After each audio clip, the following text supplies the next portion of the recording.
Hi everyone, this is Paul Lange from Disciplined Trading Strategies with this week's Trade of the Week video. This is for the week ending 8/16 of 2020 and the stock was BMY. This happened on Monday the 10th.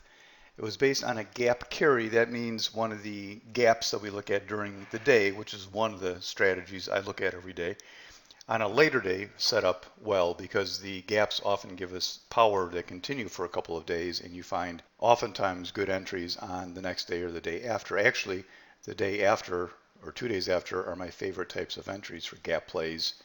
Entry is based on a 60-minute DBS inside of a 5-minute DBS, which also looks like a 15-minute breakout. You'll see the intraday chart in a moment. It was beautiful. And the management simple rewards risk 1.7 to 1.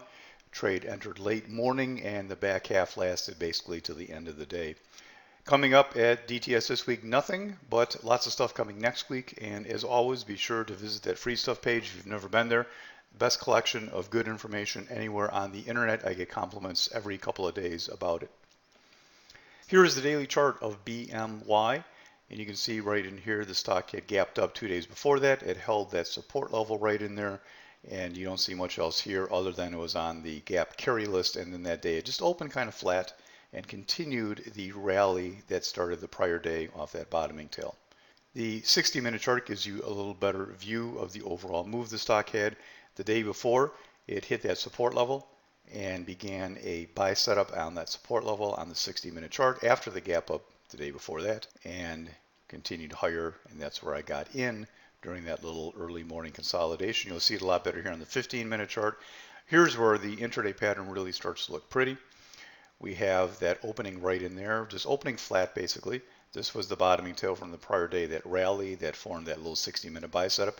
And then we just consolidate here on the 15-minute chart.